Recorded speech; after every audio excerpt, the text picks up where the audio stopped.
बात की जाए तो अभी बर्निंग इशू है दुष्यंत चौटाला का जो हिसार में मामला हुआ, तो उसको लेकर आपका क्या रिएक्शन है? देखिए ऐसा है, जो भी मामला हुआ, मैं एक पार्टीबाजी से ऊपर उठ के, अब कल को मान लो मैं आज एमएलए हूँ, कल को मैं एमएलए नहीं रहता, ठीक है, कोई भी आदमी परमानेंट नहीं है, प्लान 2 प्लान 3 प्लान, कभी तो आदमी पूर्व होगा ना।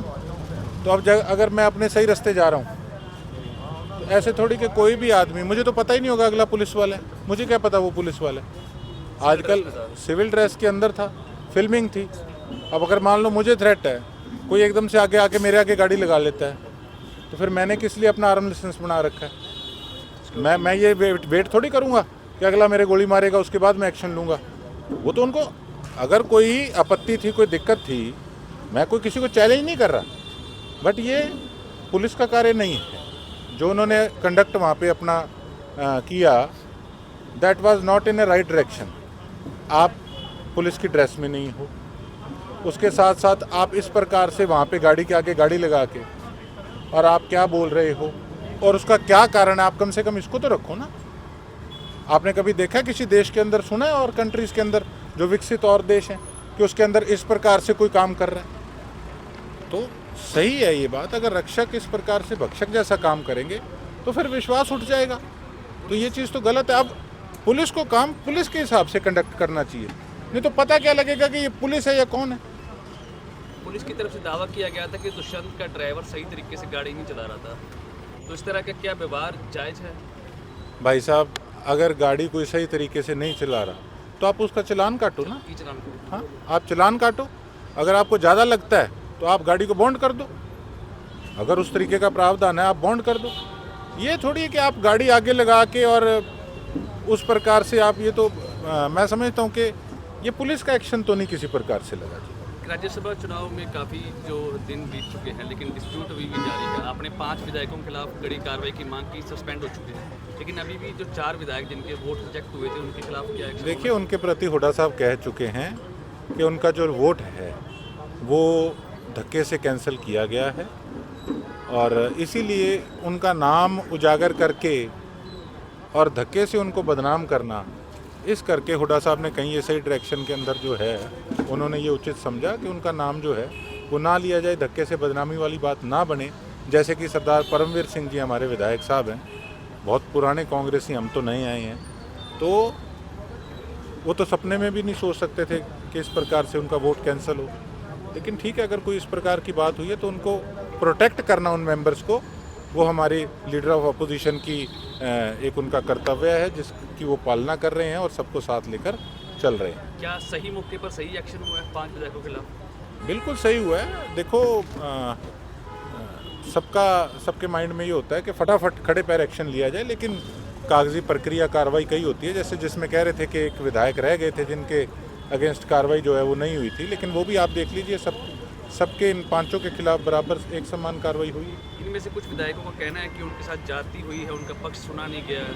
नहीं, किस प्रकार से जाती हुई है? पहले तो आप पत्रकार साथी कहते थे कोई शैलजा जी के गुट से है, कोई हुड्डा साहब के गुट से, आप ही कहते थे ना। चलो, हर पार्टी के अंदर गुट होते हैं, उसमें मैं उस चीज़ को निगलेक्ट नहीं करता, लेकिन आपने देखा कि शैलजा जी ने भी किस प्रकार से पूरा टोटली इग्नोर किया। जो एमएलए हैं हमारी शैली चौधरी जी, उनके हस्बैंड मिले तो उन्होंने इग्नोर किया, जिन्होंने पार्टी को कमज़ोर करने का काम किया। तो कोई किसी प्रकार का ना तो कोई पक्षपात उनके साथ है, और उनके कहने से क्या होता है? देखो, पार्टी अगर सरकार के अंदर हो तो भी एक भी रिप्रेजेंटेटिव जो है, एमएलए है, उसको क्यों खोना चाहेगी? पार्टी को खुद अपने लीडर क्यों कमज़ोर करना चाहेंगे? वो तो चाहेंगे कि हमारी स्ट्रेंथ और बढ़े।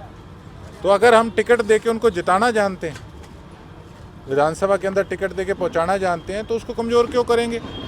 तो ये तो देखो, चोरी ऊपर से सीना चोरी वाली बात है, ये अच्छी बात नहीं। इस तरह की कार्रवाई से प्रदेश कांग्रेस ने क्या संदेश दिया?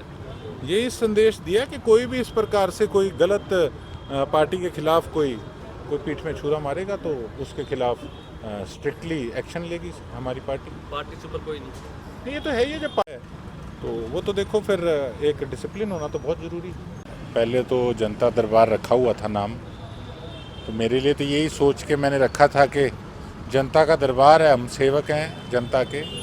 लेकिन कई जो वेल विशर्स हैं हमारे, उन्होंने कहा कि नहीं, ये कई लोग इसको अलग मीनिंग में ले जाते हैं। तो जैसे कोई राजा महाराजाओं का दरबार हो, मैं कहा मैंने तो इस सोच से कोई करे ही नहीं, और कौन से राजा महाराजा भैया, सिंपल से लोग हैं, सेवादार हैं। मैं तो कहा था जनता का दरबार है ये, और हम सेवक हैं। कहते कोई अदरवाइज़ ले लेते हैं, फिर हमने इसको बदल के जो है जनता दर्शन इसका जो नाम है वो रखा है। और आपने देखा कि गर्मी तो थोड़ी है, क्षमा चाहूँगा, लेकिन जैसे कि हमने कहा था कि अगर विधायक बने तो लोगों के बीच में बैठ के और बाज़ारों में, गाँव में बैठ के उनकी समस्याएं सुनेंगे। किसी को सिफारिश की ज़रूरत नहीं, सीधा आएँ, अपना काम कराएं। तो उसी मंशा से, उसी सोच से जो है आज ये जो जनता दर्शन है, ये आज दूसरा हमारा प्रोग्राम था। और इसी प्रकार से अलग अलग बाज़ारों के अंदर हम इसको हर हफ्ते बाद, जैसे है 2 दिन, 4 दिन, 5 दिन बाद इसको रखा करेंगे। और उसके साथ साथ फिर जितने हमारी कॉलोनियाँ हैं, महल्ले हैं, उनके अंदर भी हम इस प्रकार से रखेंगे कार्यक्रम के हर एक आदमी उसमें आके डायरेक्ट अपनी समस्या जो है वो रख सके। आज कितनी शिकायतें हैं और उनका कितनों का निवारण करवा दिया? देखिए, सुबह से ही लगे हैं, 10:30 बजे से।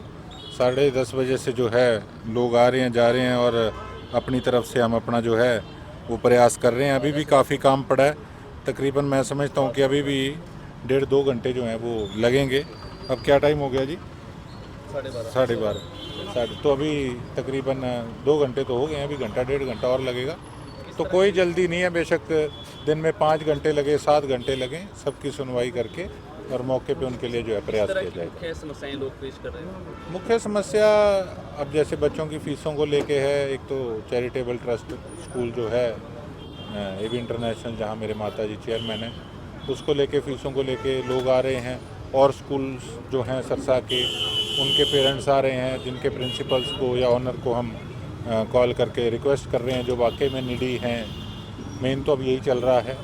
उसके अलावा जहाँ अब जैसे गर्मियाँ शुरू हुई हैं तो पानी की जहाँ किल्लत है, उसको लेके मेन चीज़ें हैं। बाकी गाँव के काम हैं काफ़ी, खाड़ों को लेके, कोई मोगों को लेके, तो कोई डाणियों की लाइट को लेके, उसको लेके जो है नहर के पानी को लेके, तो उस पर काम कर रहे हैं। बिल्कुल, बीजेपी या सीएम साहब द्वारा ये दावा किया जा रहा है कि हरियाणा के हर कोने में समान विकास, समान काम करवाया जा रहा है। तो सिरसा के विकास के लिए आप कितने संतुष्ट हैं?